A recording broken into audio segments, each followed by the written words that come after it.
আসসালামু আলাইকুম এভরিওয়ান, সবাই কেমন আছেন? আশা করছি সবাই অনেক ভালো আছেন। মার্কেট কাপাতে ভিভো কোম্পানি নিয়ে আসলো Vivo V50 light. Vivo V50 লাইটের কিছু দুর্দান্ত কনফিগারেশন রয়েছে এবং কিছু লো ক্লাসিক কনফিগারেশন রয়েছে, যে দিকগুলো আমার কাছে মোটেও ভালো লাগেনি এবং কিছু কনফিগারেশন আমার কাছে খুবই ভালো লেগেছে। চলুন সেই বিষয় নিয়ে আমরা আজকে আলোচনা করি।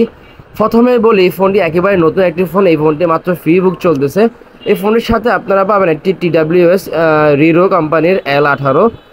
এই TWSটা আপনারা সম্পূর্ণ গিফট হিসাবে পেয়ে যাবেন। সাথে আপনারা আরও পাবেন রিরো কোম্পানির রিমিয়াম একটি গ্লাস। তবে এই ফোনের সাথে আরেকটি স্পেশাল ফিচার হচ্ছে, এই ফোনটি 180 দিনের রিপ্লেসমেন্ট গ্যারান্টি দিচ্ছে ডিসপ্লেতে। এগুলো ছিল এই ফোনের সাথে গিফটের টপিক। এখন আমরা ভিডিওর মেইন টপিকে চলে যাই। যদি আমরা ভিডিওর মেইন টপিকে চলে যাই তাহলে আমরা ভিডিওর কনফিগারেশন নিয়ে কথা বলতে হবে।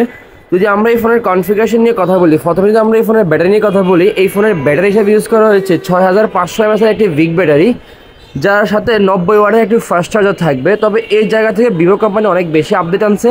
আগে কিন্তু এত এমএস ব্যাটারি ছিল না, এত হাই রেঞ্জের মধ্যে এত এমএস ব্যাটারি দিত না ভিভো কোম্পানি। বাট এখানে 6500 mAh একটি বিগ ব্যাটারি আনার কারণে এখানে একটা ভালো লাগার জায়গা তৈরি হয়েছে। সাথে 90 ওয়াটের একটি ফাস্ট চার্জার ইউজ করতে পারবেন। তবে আরেকটি মজার বিষয় হচ্ছে কি, এই ফোনের ব্যাটারির সাথে আপনারা 5 বছরের ব্যাটারি হেলথের গ্যারান্টি পাবেন। এই ফোনের ব্যাটারিতে 5 বছর তারা ওইরকম গ্যারান্টি দিয়ে দিচ্ছে এবং ব্যাটারি হেলথও শো করবে। সাথে আপনারা ভলিউম হিসাবে ইউজ করতে পারবেন। 400% ভলিউম ফোন আপনারা এই ফোনে বাড়াইতে পারবেন, ভলিউম আপনারা বাড়াইতে পারবেন। এবং এর সাথে প্রসেসর ইউজ করা হচ্ছে কোয়ালকম স্ন্যাপড্রাগন 685 একটা দুর্দান্ত গেমিং প্রসেসর, যার কারণে ফোনের প্রসেসর কোয়ালিটি এই রেঞ্জের মধ্যে আরেকটু ভালো দিলে ভালো হইতো। তবে আমার এখানে একটু অবজেকশন অবশ্যই থাকে, ভিভো এই জায়গাগুলোতে অনেক বেশি আপডেট করার প্রয়োজন। কারণ ভিভো Y29 আছে কোয়ালকম স্ন্যাপড্রাগন 685 প্রসেসর, ওটা 20,000 টাকার মধ্যে ফোন। এটা 30,000 টাকার ফোন, একটু ভালো প্রসেসর দিলে আমার একটু ভালো হইতো। সাথে থাকছে IP65। এখানেও আমার একটু দ্বিমত ছিল, IP65টা ইউজ না করে IP69টা ইউজ করতে পারতো। কারণ মানুষ 30,000 টাকা দিয়ে একটা ফোনকে যদি IP69 কিংবা ওয়াটারপ্রুফ ফোন ইউজ না করতে পারে, সে কেন দাম দিয়ে ফোন কিনবে? হ্যাঁ, তারপরে এই ফোনের পিছনে ক্যামেরা রয়েছে 50 মেগাপিক্সেল এবং ফ্রন্ট ক্যামেরা থাকছে 32 মেগাপিক্সেল ফোটের ক্যামেরা। তবে ব্যাক ক্যামেরার কোয়ালিটি খুবই ভালো। আর আমরা ছবি তুলে চেক করে দেখছিলাম, ব্যাক ক্যামেরার কোয়ালিটি খুবই ভালো ছবি আসছে। আমরা তাওসানের কয়েকটা ছবি তুলছিলাম, ছবিগুলো আপনারা হয়তো দেখলে আগে পরে দেখতে বুঝতে পারবেন। ছবিগুলোর কোয়ালিটি খুবই ভালো ছিল।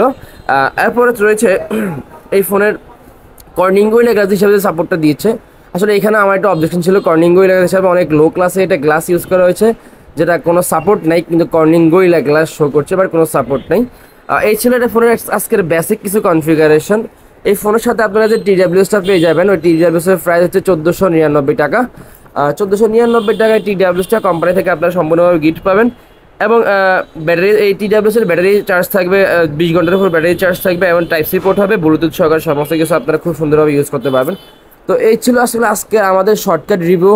আমাদের ভিডিওগুলো ভালো লাগলে আমাদের চ্যানেলটি সাবস্ক্রাইব করে আমাদের সাথে থাকুন। সবাই ভালো থাকবেন, আল্লাহ হাফেজ, আসসালামু আলাইকুম।